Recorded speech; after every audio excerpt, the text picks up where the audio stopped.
বৃহত্তর ক্ষেত্রে আমি পা দেবো। সেই জন্যে আদালতে তো যারা মামলা করেন শুধু তারাই আসেন। এই মামলার বাইরে বহু মানুষ থাকেন যারা সত্যিকারের অসহায়। আমার মনে হয়েছে বহু অসহায় মানুষ আমার আদালতে এসছেন, রাস্তায় দেখা করেছেন, কথা বলেছেন। তারা আদালতে যাওয়ার মতো পরিস্থিতি তাদের নয়, বা পয়সাও নেই। আদালতে তো প্রচুর টাকা লাগে একটা মামলা করতে হলে। তবে তার জন্য সরকারের ব্যবস্থাও আছে, লিগাল এড আছে, তারা খুব ভালো কাজ করে। বিশেষ করে আমাদের কলকাতায়, পশ্চিমবঙ্গে খুব প্রশংসনীয় কাজ করে। তো সেই অসহায় মানুষদের পাশে বৃহত্তর ক্ষেত্রে দাঁড়ানো প্রয়োজন বলে আমার মনে হয়েছে এখন। সেই জন্যে এই পদ আমাকে ছাড়তে হচ্ছে। আর একটা জিনিস আমাদেরকে বারে বারে বিরোধী দল, যখনই আমি ন্যায় বিচার করতে গেছি বা করেছি, তখনই অপমানজনক বহু মন্তব্য করেছে, রঙ্গ ব্যঙ্গ, কুৎসিত ইঙ্গিত। বর্তমান শাসক দল যারা শাসক দলের মুখপাত্ররা করেছেন। শাসক দলে মমতা ব্যানার্জি কখনো করেননি, মুখপাত্ররা করেছেন। তো তাদের তরফ থেকে একটা আহ্বান ছিল যে আপনি মাঠে চলে আসুন, মাঠে এসে এই কথাগুলো বলুন। তো তাদের আহ্বান আমার এই চলে আসার ক্ষেত্রে একটা অত্যন্ত প্রয়োজনীয় উপাদান হয়ে কাজ করেছে। আমি সেই জন্য মাঠেই চলে এসেছি, চলে আসতে যাচ্ছি। সে সরাসরি কোট আনকোট একটা খবর আসছে রীতিমতো যে আপনি বিজেপিতে যোগ দিচ্ছেন তমলুক থেকে, প্রার্থী হচ্ছেন লোকসভা ভোটের। একদম কোট আনকোট বঙ্গ টিভির কাছে এই খবর এসছে। না, আপনাদের কাছে এই খবর কিভাবে এসছে আমি জানি না, আমার কাছে এ ধরনের কোনো খবর নেই। আমি হ্যাঁ, কোথায়? দেখুন, রাজনৈতিক দল তো অনেকগুলো আছে। বামফ্রন্টে ধরুন 7-8টা দল আছে, কংগ্রেস আছে, বিজেপি আছে। এর যে কোনো একটা দলেই আমি যোগ দিতে পারি, বা কোনো দলেই আমি যোগ না দিতে পারি। এমন হতে পারে যে আমি হয়তো একটা সম্পূর্ণ নতুন দল সেখানে যোগ দিলাম, হতে পারে। তো সেই ব্যাপারে এখনো নির্দিষ্টভাবে কিছু বলার সময় আসেনি। সেই সময় এলে আমি আপনাদেরকে নিশ্চয়ই জানাবো। স্যার, বৃহত্তর রাজনৈতিক স্বার্থে কি আপনি এই ইস্তফা দিলেন? না না না না না না না, বৃহত্তর রাজনৈতিক স্বার্থে এ কথা বলা যাবে না। তার কারণ হচ্ছে আমি তো বিচারপতির আসনে বসে কোনো রাজনীতি করছিলাম না। এটা ওদের ওদের শাসক দলের অর্ধশিক্ষিত মুখপাত্ররা যাই বলুন না কেন, অনেক কিছু বলেছে, আপনাকে দালাল বলেছে। হ্যাঁ, তারা তাদেরকে আমি অর্ধশিক্ষিত ছাড়া কিছু মনে করি না। হ্যাঁ, তো আমি আমি তাদের প্রশ্নের কোনো উত্তর দিইনি, কারণ আমি মনে করি যে কারো প্রশ্নের বা কারো মন্তব্যের যদি কোনো প্রতিক্রিয়া দিতে হয়, সেটা একমাত্র মমতা বন্দ্যোপাধ্যায়। তিনি একজন বরিষ্ঠ রাজনীতিবিদ, বহুদিন ধরে রাজনীতি করেছেন। তিনি যদি কোনো মন্তব্য করেন, তাকে এইসব চ্যাংড়াদের উত্তর আমি কি দেবো? চ্যাংড়াদের মন্তব্যের কোনো উত্তর আমি দেবো না। হ্যাঁ, তো তারা অপমানটা করতে পারেন, সেটা করেছেন। তো তারা আহ্বান জানিয়েছেন যে আপনি চলে আসুন মাঠে। সেটা আমার কাছে নিশ্চয়ই একটা চ্যালেঞ্জ। না, তারা চ্যালেঞ্জই জানিয়েছিলেন, কিন্তু তারা বলেছেন মাঠে আসুন। তো আমার কাছে সেটা একটা আহ্বান বলে মনে হয়েছে। আমি সেই জন্য মাঠে চলে আসছি। এখনো আসেনি, পদত্যাগ করে তারপর আসবো। তারপর তাদের সঙ্গে কথাবার্তা হবে, প্রশ্ন উত্তর হবে। তবে হ্যাঁ, আমি এসব চ্যাংড়া ছোড়াদের প্রশ্নের উত্তর কোনো আমি দেবো না। না, আপনাকে এরকমও বলা হয়েছে মাননীয় বিচারপতি অভিজিৎ গঙ্গোপাধ্যায়, কমরেড অভিজিৎ গঙ্গোপাধ্যায়, আপনি যা ইচ্ছা করে নিন। হ্যাঁ, যিনি বলেছেন, হ্যাঁ হাসছি কারণ যিনি বলেছেন তিনি এই মুহূর্তে প্রায় তৃণমূল থেকে ব্রাত্য হয়ে যেতে বসেছেন। আর তৃণমূলে তার কতদিন আয়ু আমি জানি না, তবে তার সঙ্গে এখন আমার মোটামুটি বন্ধুত্বের সম্পর্ক। তিনি আমাকে তার উপন্যাস পড়তে দিয়ে গেছেন, উপন্যাস পড়েছি, খুব ভালো লেগেছে। কুণাল ঘোষের লেখার হাত খুব ভালো। তো এবং আমার মানুষটিকে ভালো লেগেছে। উনি মুখপাত্র হিসেবে যা বলার বলেছেন, কিন্তু মানুষ হিসেবে আমার কুণাল ঘোষকে বেশ লেগেছে, বেশ ভালো লেগেছে। একটা বিচারপতিদের সাক্ষাতে মুখ্যমন্ত্রীর সঙ্গে আপনার একবার দেখা হয়েছিল, মুখ্যমন্ত্রী বলেছিলেন আপনি আপনার কাজটা করুন, আপনাকে এইরকমও বলেছিলেন আপনি যে কাজটা করছেন আপনি চালিয়ে যান, এরকম কথা বলেছেন উনি বলেছিলেন। এবং আমি বলবো যে আমাদের মুখ্যমন্ত্রী মমতা বন্দ্যোপাধ্যায়কে আমার অত্যন্ত ভদ্র একজন মানুষ বলে মনে হয়েছে। যদিও তিনি মাঝে মাঝে খুব রেগে টেগে যান, সবাই যান, কে রাগি যান না। ভদ্র মানুষ বলে মনে হয়েছে, একজন অত্যন্ত অভিজ্ঞ রাজনীতিবিদ। এবং তাকে তো খানিকটা শ্রদ্ধা তো জানাতেই হবে। তিনি এতদিন ধরে এ করেছেন, রাজনীতি করেছেন, নিজে নিগৃহীত হয়েছেন ফিজিক্যালি, যেটা আমরা পশ্চিমবঙ্গের রাজনীতিতে আগে কমপ্লিট ভাবতেও পারতাম না, সেটা হয়েছেন। তারপরেও তিনি ছেড়ে পালাননি, তিনি লড়ে গেছেন। আজকে তিনি যাই করুন তার নিজের রাজনৈতিক দল নিয়ে, সেটা তাদের মাথা ব্যথা। আমার মাথা ব্যথা শুধুমাত্র পশ্চিমবঙ্গ নিয়ে, যে পশ্চিমবঙ্গের কি হাল হচ্ছে। পশ্চিমবঙ্গের শিক্ষা থেকেই শুরু হয়তো সবকিছু। আজকে আমরা যদি প্রাইমারি শিক্ষাকে উঁচুতে তুলে ধরতে না পারি, আপনি দেখুন না অন্য অন্য অনেক জায়গায় প্রাইমারি শিক্ষা অনেক উন্নত হয়ে গেছে, আমাদের এখানে এখনো হয়নি। সেটা করতে হবে। উল্টে আমাদের এখানে প্রাইমারি শিক্ষকদের চাকরি বিক্রি হয়েছে, তার জন্য সিবিআই তদন্ত হচ্ছে। তাদের চেয়ারম্যান যিনি ছিলেন বা প্রেসিডেন্ট যিনি ছিলেন, চেয়ারম্যান বা প্রেসিডেন্ট এক ভদ্রলোক, তিনি জেলে পড়ে আছেন, গড়াগড়ি খাচ্ছেন জেলে। দুর্নীতি আছে, তার কোটি কোটি টাকার সম্পত্তি পাওয়া গেছে। কোত্থেকে এলো? কোত্থেকে পাওয়া গেল? এত সম্পত্তি আসে কোত্থেকে? যেখানে সাধারণ মানুষ মাথার ঘাম পায়ে ফেলেও তাদের প্রতিদিনের অন্ন জোটাতে, ওষুধ জোটাতে, তাদের সন্তানদের শিক্ষা ব্যবস্থা করতে একেবারে নাজেহাল হয়ে যাচ্ছে, সেখানে এদের হাতে কোটি কোটি টাকা। এটা আমার সবসময় নাড়া দিয়েছে, এবং যতদিন আমি বেঁচে থাকবো ততদিন নাড়া দেবে এই ধরনের যে কোনো ঘটনা। এত বড় একটা সিদ্ধান্ত, হ্যাঁ। তাই আমি এখনো শেষ করিনি, একটু বলে শেষ করব এই প্রশ্নটার উত্তর। তাই এটা কোনো রাজনীতির বৃহত্তর স্বার্থ নয়। এটা স্বার্থ যদি কিছু থাকে, আমার যে বাঙালি সমাজ, সুভদ্র বাঙালি সমাজ, যে বাঙালি সংস্কৃতিবান, শিক্ষিত, এবং যারা ভারতবর্ষের আরো অনেকের থেকে এগিয়ে থাকা, সেই বাংলার হাল এরকম কেন হবে? হওয়ার কথাই নয়। সেই সমাজটাকে দেখে আমার মনে হয়েছে যে সামাজিক স্বার্থে বৃহত্তর ক্ষেত্রে পা বাড়ানো দরকার, এবং আমি পা বাড়িয়েছি। স্যার, আপনি একটা কথা বলেছেন, আমরা কোট আনকোট আপনার ইন্টারভিউয়ে দেখেছিলাম, আগে ভাবো ভাবো ভাবা প্র্যাকটিস করো। আর এই ভাবাটাই আপনার এই, আমি বলেছি, আমার এখানে ঋত্বিক ঘটকের ছবিটা আছে, ভাবো, ভাবতে শেখো, ভাবা প্র্যাকটিস করো। আপনি কতদিন থেকে ভাবলেন কোন জিনিসটা? এই ইস্তফা দিয়ে রাজনীতিতে পদার্পণ করতে চান? খুব সম্প্রতি, খুব সম্প্রতি। রাজনীতিতে পদার্পণ সেটা আমি এখনো বলছি না, ইস্তফা দেওয়ার কথাটা আমি ভেবেছি খুব সম্প্রতি। স্যার, বাংলার মানুষরা, এমনকি চাকরি প্রার্থীরা আপনাকে ভগবানের সঙ্গে তুলনা করে, ভগবানের সঙ্গে ইমোশনালি করেন। বাঙালির তো একটা ইমোশন আছেই, এবং সেটা খুব ভালো ইমোশন থাকাটা। আমি তো আর ভগবান নই, কিছুটা চেষ্টা করেছি এই পর্যন্ত। আরো চেষ্টা করবেন বৃহত্তর ক্ষেত্রে গিয়ে যে সুযোগটাই আমি পাবো কাজ করার, নিপীড়িত মানুষের জন্য, নিগৃহীত মানুষের জন্য, অসহায় মানুষের জন্য, সেই সুযোগটা আমার ইচ্ছে আছে সম্পূর্ণ কাজে লাগানো। এবং সেক্ষেত্রে কোনো রাজনীতিবিদের কাজ কিছু ন্যূন নয়, অত্যন্ত প্রচুর দায়িত্বশীল কাজ আছে। আমাদের এখানে বেশ শিক্ষিত ভালো ভদ্র মানুষরা রাজনীতিতে আসছেন না, এইটা একটা আক্ষেপের ব্যাপার। আমি তাদেরকে আহ্বান জানাবো যাতে তারা সরাসরি রাজনীতিতে আসেন, না হলে পরে একদল দুষ্কৃতী আমাদেরকে শাসন করবে, এটা আমরা ভাবতে পারি না। কিন্তু স্যার, সবাই তো বলছে এখন রাজনীতিটা চোর জোচ্চোর আর স্বার্থলোভী মানুষের রাজনীতিটা। হ্যাঁ, তার কারণ হচ্ছে চোর জোচ্চোররা রাজনীতির পরিসরটা দখল করে নিয়েছে। আপনি ধরুন না, আগে কংগ্রেস যখন ছিল, অতুল্য ঘোষ, অজয় মুখার্জি, প্রফুল্ল সেন, এদেরকে কেউ চোর জোচ্চোর বলতে পেরেছিল? এরা তো একটা কংগ্রেস রাজনীতি করতেন। সেই কংগ্রেস থেকে ভেঙে তৃণমূল হয়েছে। আজকে তৃণমূলের রাজনীতির যারা বড় বড় নেতা, যারা জেলে গড়াগড়ি খাচ্ছেন, তারা কারা? কার জন্য সেটা পরের কথা, সেটা তো পরের কথা। কিন্তু কিন্তু এই যেখান থেকে ভেঙে তৃণমূল হলো, তাদের যারা বড় বড় নেতা ছিলেন, যাদের নাম বললাম, তাদেরকে কেউ চোর বলতে পেরেছে? কেউ তো পারেনি। তাহলে তখন একটা ভদ্র মানুষের একটা জায়গা ছিল, বুঝেছেন? আজকে আপনি অধীর রঞ্জন চৌধুরীকে চোর বলতে পারবেন? কিছু কোনো অভিযোগই তার বিরুদ্ধে করতে পারবেন না। আপনি বুদ্ধদেব ভট্টাচার্যের বিরুদ্ধে কোনো অভিযোগই করতে পারেননি আজ পর্যন্ত, কিছু অভিযোগ করতে পারবেন না। বিকাশ রঞ্জন ভট্টাচার্যের বিরুদ্ধে, বিমান বসুর বিরুদ্ধে কোনো অভিযোগ করতে পারবেন না। শুভেন্দুর বিরুদ্ধে আপনার অভিযোগ করেন, কি কি কি করেছে শুভেন্দু? কাগজে মুড়ে কিছু দেখা গেছে তার হাতে দিচ্ছে, কাগজের ভেতর টাকা ছিল, উনি দেখেছেন? যারাই কথা বলেন তারা দেখেছেন যে কাগজের ভেতর টাকা ছিল?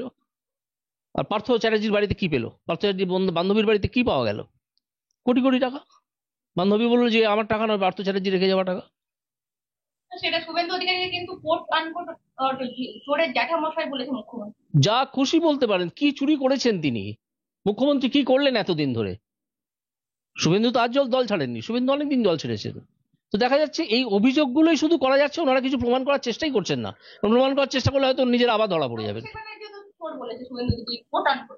এই ভদ্র ছেলেটি সম্বন্ধে, ভদ্র সন্তানটি সম্বন্ধে আমাকে কোনো প্রশ্ন করবেন না।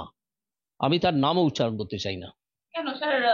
উনি তো এখন দলের যা খুশি তিনি তার দলের, যুবরাজ বলছেন না সবাই সব ভোটার। হ্যাঁ, স্যার, তাকে ভোটার যা কিন্তু খুশি যুবরাজ। যা খুশি তারা বলুন, যা খুশি বলুন, সেনাপতি বলুন, অনেক কিছু বলুন, আমি তার সম্বন্ধে কোনো মন্তব্যই করব না। আমি তাকে কোনো রাজনীতিবিদ মনেই করি না। স্যার, একটা জিনিস বাংলার মানুষ জানতে চাই, বৃহত্তর ক্ষেত্রে বাংলার মানুষের পাশে আপনি থাকবেন, এমনকি কোনোদিন না কোনোদিন মমতা ব্যানার্জির অপোজিটেও আপনাকে দেখা যেতে পারে। সবাই কিন্তু অনেকেই, অধীর রঞ্জন চৌধুরী অলরেডি মন্তব্য করেছিলেন যে আমরা পশ্চিমবঙ্গের মুখ্যমন্ত্রী যদি অভিজিৎ গঙ্গোপাধ্যায় পদে দাঁড়ান, আমি গিয়ে ভোট দিয়ে আসবো। সে যেতে অলরেডি। অধীর দা সেটা কেন করেছিলেন আমি জানি না। অধীর দা আমাকে না, অনেক বাংলার মানুষ মুখ্যমন্ত্রী। অধীর না, সেটা তো তাদের মনোগত ইচ্ছে, তো কোনো মানুষের ওপর, ব্যক্তিগত মানুষের উপর নির্ভর করে না। তিনি যে দলে থাকবেন সেই দল মেজরিটি পেলো কিনা, সেই দল কাকে বাছলো মুখ্যমন্ত্রী হিসেবে, সেই সবের উপর নির্ভর করে। তো অধীরবাবুর কথা, অধীর দা আমাকে ভালোই বাসেন, যে আমি শুনেছি, ওর সঙ্গে প্রত্যক্ষ পরিচয় নেই, কিন্তু অন্য লোকের মুখে শোনা। তো অধীর দা এসব বলেছেন, ভালোবাসেন বলেই বলেছেন। তো আমি অধীর দাকে আমি বলবো যে অধীর দা অত্যন্ত গুণী মানুষ। অধীর দা যে জিনিসটা প্রকাশ পায় না, সেটা হচ্ছে অধীর দা কিন্তু অত্যন্ত গুণী মানুষ। অধীর দাকে গুন্ডা বদমাইশ বলে চালানো যায় না। মুখ্যমন্ত্রী মুখ্যমন্ত্রীর সঙ্গে মুখোমুখি হবেন? মুখ্যমন্ত্রীর সঙ্গে হ্যাঁ, যদি কখনো উনি মিটিং এ ডাকেন নিশ্চয়ই মুখোমুখি হব। যদি কখনো ডাকেন, ডাকবেন বলে মনে হয় না। আমি নগণ্য, ওনার তুলনায় তো আমি নগণ্য। হ্যাঁ, আমি ওই ওই কথা বলছি না। মমতা ব্যানার্জির বিপরীতে অভিজিৎ গঙ্গোপাধ্যায়, এই ছবিও আমাদেরকে দেখতে না, হতে না, পারে। এইসব কথা এখন বলবেন না, এসব কথা একদম বলবেন না, কারণ আমি সেই উদ্দেশ্য নিয়ে বৃহত্তর ক্ষেত্রে পদার্পণ করিনি। না স্যার, একটা কথা, সততার প্রতীক চিহ্ন নিয়ে মমতা বন্দ্যোপাধ্যায় বাংলার মানুষের মন কেড়েছিলেন, বাংলার মানুষের মনে জায়গা করেছিলেন। অপর দিকে ঠিক যদি আমরা কোট আনকোট একটা মুখ দেখতে পাই, সেটা হচ্ছে অভিজিৎ গঙ্গোপাধ্যায়। বাংলার রাজনীতিতে যথেষ্ট প্রভাব ফেলবে, শুধু রাজনীতি কেন, সামাজিক ক্ষেত্রেও যথেষ্ট প্রভাব ফেলবে, এবং আন্দোলনের মুখও অভিজিৎ গঙ্গোপাধ্যায়। আমি জানি না, তা যদি হয়, মানুষ যদি মনে করে যে আমি তাদের কোনোভাবে উদ্বুদ্ধ করতে পারছি, তাহলে আমি নিজেকে ভাগ্যবান মনে করব।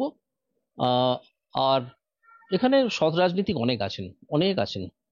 আপনারাও জানেন, আপনারা তো সাংবাদিক, আপনারা জানেন এখানে সৎ রাজনীতিক অনেক আছেন। সবাই চুরি করে না, সবাই চুরি করে না। আপনি প্রদীপ ভট্টাচার্য কংগ্রেসের, বলতে পারবেন চুরি করেন? সৌগত রায় তৃণমূলের, বলতে পারবেন চুরি করেন? বলতে পারবেন না। তো 5 লাখ টাকা নিতে দেখা গেছে, আরো টাকা। আর সে কি তিনি নিজের জন্য নিয়েছেন? কখনো উনি ওনার লাইফস্টাইল দেখুন না। কয়েকজন তো শ্রদ্ধেয় রাজনীতিক এখনো আছেন, সব দলেই আছেন, সব দলেই আছেন।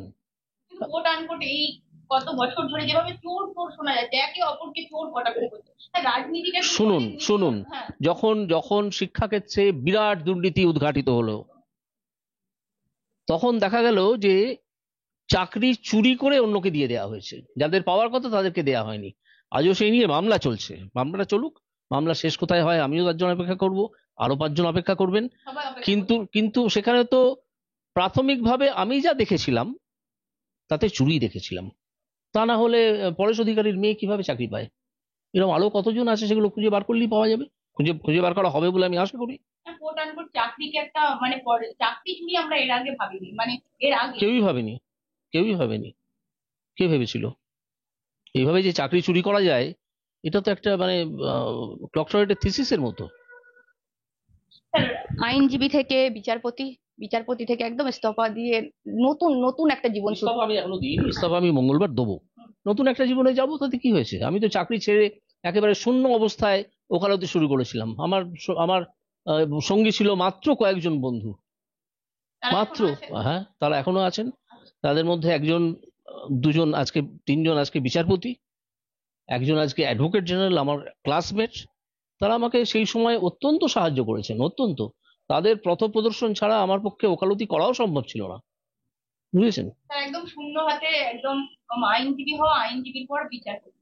হ্যাঁ, সেটা কোর্ট আদালতে যারা বিচারপতিকে বেছে নেন তারা মনে করেছেন যে একে দিয়ে বিচারের কাজটা হবে, সেই জন্য হয়েছে। কিন্তু কলমের ডগায় একের পর এক শাসক দল শাসক দল তো, নাড়িয়ে দিয়েছে। শাসক দলের ভিত নড়ে গেছে কিনা আমি জানি না। তবে হ্যাঁ, আমার ইদানিং মনে হচ্ছে যে শাসক দল আস্তে আস্তে ভেঙে পড়ছে। না, ভিত নাড়িয়ে দিয়েছেন কেন স্যার? আর আপনাকে সরিয়ে দেওয়া হয়েছে, আপনার জন্য একাধিক মামলা সুপ্রিম কোর্টে এরা আর্জি করেছে আপনাকে সরিয়ে দেওয়া হোক, কোট আনকোট, আপনি যাতে ওই বিচার থেকে, বিচার কার্যক্রম থেকে সরে যান। আমি একটা interview দিয়েছিলাম এবিপি আনন্দে সুমন দেখে, সেটা থেকে সেখানে আমি ওই একজন কে একটা আছে, আমি নাম করতে চাই না, আমি নাম করতে চাই না, আমার পুরোটাই মনে আছে, আমি নাম করতে চাই না, আমি তার নাম করবও না, কারণ তাকে আমি রাজনীতিবিদ বলে মনেই করি না। কি মনে করি সেটা আমি পরে বলবো, আজকে বলবো না। তো তারা মামলা করেছিলেন যে আমার সম্বন্ধেই বলা হয়েছে, তিনি আমার সম্বন্ধেই, তার ধারণা অলরেডি তিনি ওপিনিয়ন ফ্রেম করে বসে আছেন, ফর্ম করে বসে আছেন, ফলে তাকে সরিয়ে দেওয়া হোক। চিফ জাস্টিস যা করেছেন, আমাদের ভারতীয় বিচার ব্যবস্থা তো একটা অত্যন্ত শক্ত ভিতের ওপর দাঁড়িয়ে আছে। এই ভারতীয় বিচার ব্যবস্থার ওপর আস্থা আছে বলেই আজও মানুষ বিদ্রোহে বিপ্লবে ফেটে পড়েনি, বিচারের আশায় চলে আসে। কিন্তু হাইকোর্টের ক্ষেত্রে একটা নজিরবিহীন ঘটনা ঘটিয়েছেন, আপনার জন্য হাইকোর্টের উপরেও মানুষ আস্থাশীল হয়ে পড়েছে। কোর্ট আনকোর্ট আপনি শুরু করেছেন স্যার, এইটা এইটা বাংলার মানুষও কমেন্ট করবে যে কোর্ট আনকোর্ট হাইকোর্টের উপর যে আস্থা এসেছে আমরা সমস্ত। আমার সামনে আমার প্রশংসা করবেন না, তাতে আমি অত্যন্ত এম্বারাসড হই।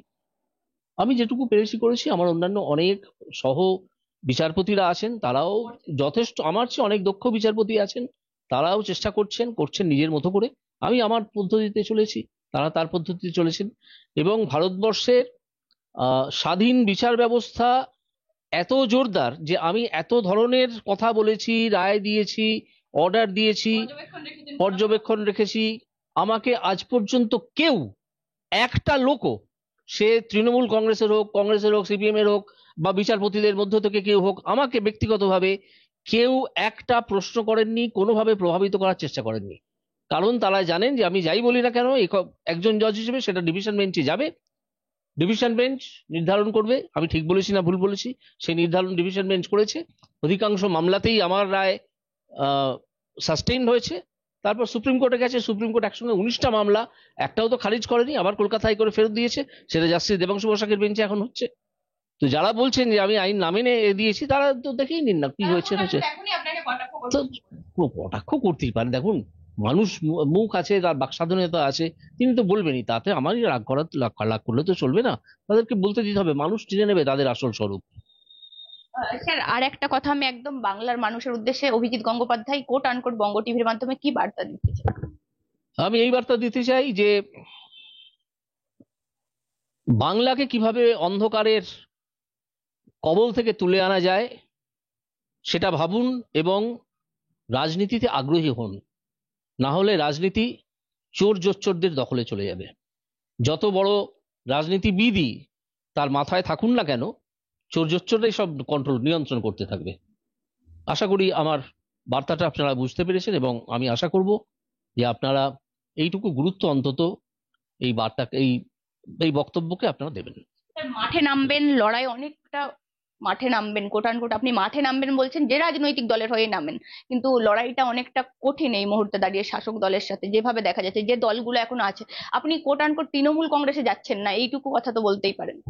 আমি তো বলেছি, আমি একটু আগে ইন্টারভিউ দিয়েছি এবিপি আনন্দকে, সেখানেও বলেছি তৃণমূল কংগ্রেসে যাওয়ার তো কোনো প্রশ্নই ওঠে না।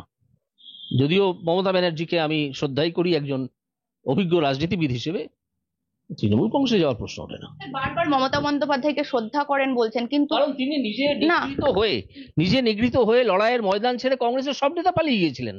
একমাত্র মমতা ব্যানার্জি লড়েছিলেন তখন।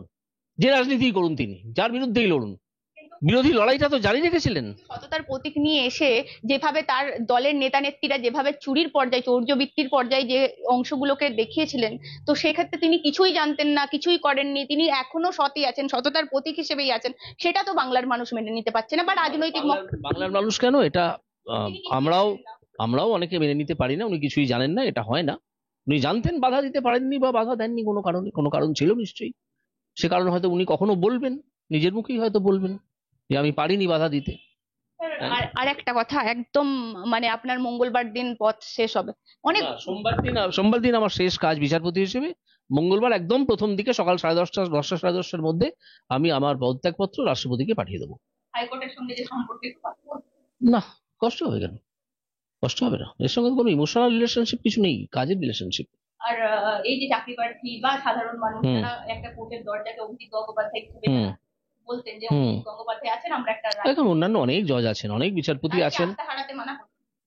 নিশ্চয়ই নিশ্চয়ই, আস্থা হারাতে তো মানা করবোই, অবশ্যই। বিচার ব্যবস্থায় আসুন না, বিচার ব্যবস্থায় আসুন, বিচার ব্যবস্থা ঠিক আপনাদের কোনো না কোনো সুরাহা করবে। এটা নিয়ে আপনারা একদম ভাববেন না। ভারতবর্ষের বিচার ব্যবস্থা অত্যন্ত দৃঢ়, অত্যন্ত সংগঠিত, অত্যন্ত কঠোর প্রয়োজনে। আপনি দেখুন না সুপ্রিম কোর্ট কি রায় দিয়েছে কিছুদিন আগে, এই যে আপনার ইলেকশন যে ফান্ডিং নিয়ে যে রায়, ভারতবর্ষের সুপ্রিম কোর্ট বলেই তো দিতে পেরেছে এটা, তাই না? সুপ্রিম কোর্ট বারে বারে এইসব দিচ্ছে, বারে বারে করেছে সুপ্রিম কোর্ট। হ্যাঁ, এটা ঠিক যে সুপ্রিম কোর্টে সাধারণ মানুষের পক্ষে যাওয়া খুব মুশকিল, প্রচুর টাকার ব্যাপার, সেটা আস্তে আস্তে আশা করি ঠিক হয়ে যাবে। অনেক ব্যবস্থাও আছে, অলরেডি অনেক ব্যবস্থা আছে, সেখানে মানুষ যদি অ্যাপ্রোচ করেন তাদের মামলা সুপ্রিম কোর্ট অব্দি সত্যিই যেতে পারে, যায়ও যায়ও। তার মানে আপনি প্রমাণ করছেন যে রাজনীতি মানেই যে চৌর্যবৃত্তি বা রাজনীতি মানেই যে দুর্বৃত্তায়ন, সেটা কিন্তু নয়। না তো ভদ্র না, মানুষরাও রাজনীতি অবশ্যই আপনি করতে পারে। বলুন না, সিপিআই এর আমি আবার অনেকের নাম করছি, সিপিআই এর হীরেন মুখার্জি, ভূপেশ গুপ্ত, সোমনাথ লাহিড়ী, সিপিআইএম এর জ্যোতি বসু, প্রমোদ দাশগুপ্ত, শেষ থেকে বিমান বসু, বুদ্ধদেব ভট্টাচার্য। বিজেপির বলুন না।